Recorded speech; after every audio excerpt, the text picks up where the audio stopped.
పిత పుత్ర పవిత్రాత్మ నామమున ఆమె. క్రీస్తునాథుని యందు ప్రియమైన సహోదరి సహోదరులారా, మిమ్మల్ని అందరినీ కూడా ఈనాటి ధ్యానాంశమునకు ప్రేమపూర్వకముగా ఆహ్వానిస్తూ ఉన్నాను.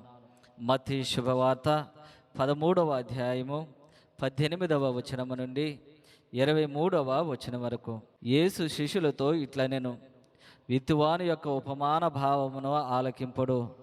రాజ్యమును గూర్చిన సందేశమును విని దానిని గ్రహింపని ప్రతివాడు త్రోవ పక్కన పడిన విత్తనమును పోలి ఉన్నాడు.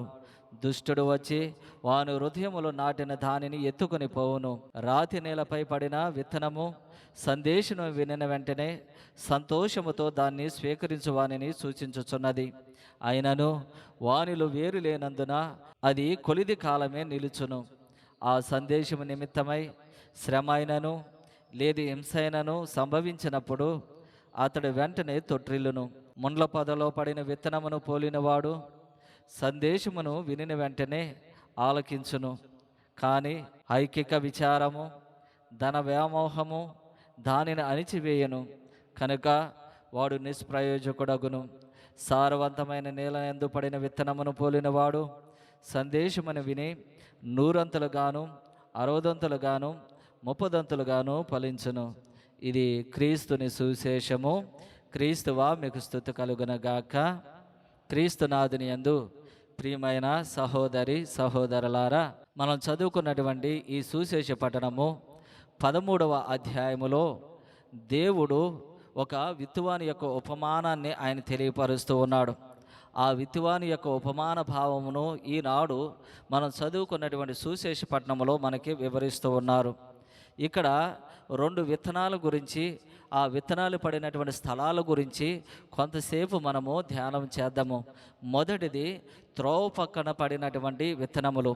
ఈ త్రోవ పక్కన పడినటువంటి విత్తనములు ఎందుకు మొలకెత్తలేదు, ఎందుకు ఫలించలేదు అంటే, ఇదిగో ఒక రైతు తన పొలములో విత్తనాలు చల్లాలి అంటే గనక ముందుగా ఆ యొక్క పొలమును ఆయన సిద్ధపరుస్తూ ఉంటాడు. ఆ విత్తనము మొలకెత్తిన తర్వాత వేరు భూమిలోకి చొచ్చుకుపోవడానికి ఆ భూమిని అంతటిని కూడా ఆయన గుల్ల చేస్తూ ఉంటాడు. ఇక్కడ త్రోవ పక్కన పడినటువంటి ఈ విత్తనము తన వేరును చొచ్చుకుపోవడానికి ఆ భూమి అనేటువంటిది సిద్ధపరిచి లేదు. కాబట్టి అది ఏమవుతుంది అంటే అది ఎక్కువ కాలము నిలిచి ఉండలేకపోతూ ఉంది. అదే రీతిగా మనము కూడా దేవాలయానికి వచ్చినప్పుడు, దేవుని సన్నిధికి వచ్చినప్పుడు, దేవుని యొక్క వాక్యాన్ని ఆలకించడానికి వచ్చినప్పుడు మనము ఖచ్చితంగా మనము సిద్ధపరచుకుని రావాలి అని దేవుడు ఈరోజు తెలియపరుస్తున్నారు.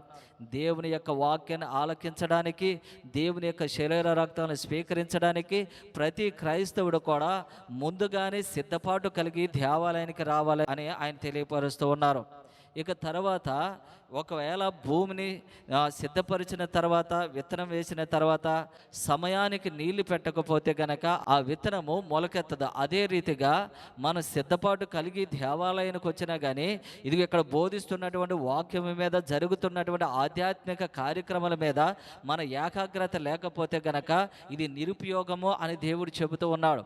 ఇదిగో నువ్వు సిద్ధపాటు కలిగి వచ్చావు, దేవుని యొక్క వాక్యాన్ని ఆలకించాలని సిద్ధపాటు కలిగి వచ్చావు, కానీ వచ్చినటువంటి నీవు చెప్పబడుతున్నటువంటి వాక్యం మీద ఏకాగ్రతను చూపించలేకపోతే గనక, ఏమి బోధిస్తూ ఉన్నారు అని నువ్వు ఏకాగ్రత చూపించలేకపోతే గనక నువ్వు దేవాలయానికి వచ్చినా కానీ నిరుపయోగము అని దేవుడి రోజు మనకు తెలియపరుస్తూ ఉన్నారు. ఇక రెండవది రాతి నేల మీద పడినటువంటి విత్తనమును పోలినటువంటి వాడిని సూచిస్తూ ఉంది. ఇది ఈ రాతి మీద పడినటువంటి విత్తనము పోలినటువంటి వాడు ఎలాంటి విశ్వాసాన్ని కలిగి ఉన్నాడు అంటే ఉద్రేక విశ్వాసాన్ని కలిగి ఉన్నాడు. దేవాలయానికి వస్తూ ఉంటాడు, దేవుని యొక్క వాక్యాన్ని ఆలకిస్తూ ఉంటాడు, విన్నటువంటి వాక్యాన్ని ఉద్రేకంగా స్వీకరిస్తూ ఉంటాడు. ఇదిగో ఇక్కడి నుండి నేను ఏ పాపం చేయను అని ఒక తీర్మానం చేసుకుంటూ ఉంటాడు. ఇక్కడి నుంచి నేను ఏ పాపం మాటలు మాట్లాడను, ఇక్కడి నుంచి చెడు ఆలోచనలు చేయను, ఇక్కడ నుండి నేను చెడు పనులు చేయనని ఒక తీర్మానం చేసుకుంటూ ఉంటారు. కానీ దానివల్ల ఏదైనా ఒక సమస్య కానీ లేదా ఒక శ్రమ కానీ వచ్చినట్లయితే గనక ఆ విశ్వాసం అంతా కూడా పోతూ ఉంటుంది. ఉదాహరణకి ఎలాంటిది అంటే, ఒక పిల్లవాడు స్కూల్కి వెళుతూ ఉన్నాడు అనుకో, ఆ స్కూల్కి వెళ్తున్నప్పుడు ఆదివారం కూడా స్కూల్ ఉండాలి, లేకపోతే లేకపోతే గనక ఆదివారం సెలవు వచ్చింది కదా అని ఆ రోజు కనుక స్కూల్ పెట్టకపోతే మరుసటి రోజుకు వెళ్ళడానికి మరలా ఇబ్బంది పడుతూ ఉంటారు, ఎల్లనని మారం చేస్తూ ఉంటారు. ఆ రీతిగానే ఈ యొక్క విన్నటువంటి ఉద్రేకం కలిగినటువంటి వాడు ఎక్కడైనా ఏదైనా సమస్య కానీ శ్రమ కానీ రాగానే ఏమవుతుందంటే మరలా ఏమవుతాడు, పూర్వస్థితికి వెళ్ళిపోతుంటాడు. కాబట్టి ఆ విశ్వాసం ఎక్కడ ఉంది అంటే హృదయములకు చొచ్చుకుపోలేదు. అది ఇదిగో మైండ్ వరకే ఉంటూ ఉంది, ఆలోచనల వరకే ఆ విశ్వాసం అనేటువంటిది ఉంటుంది. కాబట్టి అది ఉద్రేక విశ్వాసం అవుతుంది. ప్రతి క్రైస్తవుడు కూడా ఈ రెండు విధాలైనటువంటి విశ్వాసాన్ని కలిగి ఉండకూడదు అని దేవుడు తెలియపరుస్తున్నాడు.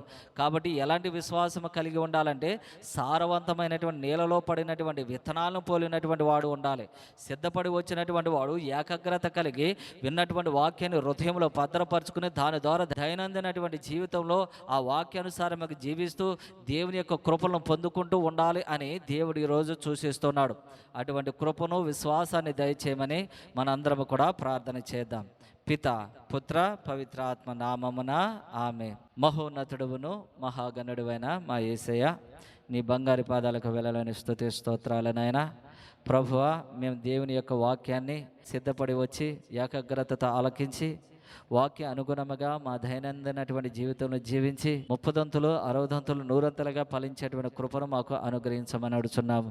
మరి ముఖ్యంగా ఈరోజు ఇదిగో ప్రతి ఒక్క విద్యార్థి గురించి ప్రార్థన చేస్తున్నాము. వారందరికీ కూడా మంచి జ్ఞానాన్ని, మంచి భవిష్యత్తుని, మంచి ఆయుష్ని మీరు ప్రసాదించి వారు చదువుతున్నటువంటి చదువులను బట్టి రేపటి దినాన సమాజంలో గౌరవముగా ఉన్నతమైనటువంటి స్థితిలో జీవించేటువంటి కృపను వారికి అనుగ్రహించమని మా ప్రభువును మీ కుమారుడైన యేసుక్రీస్తు ద్వారా ఈ మనవి చేయుచున్నాం తండ్రి.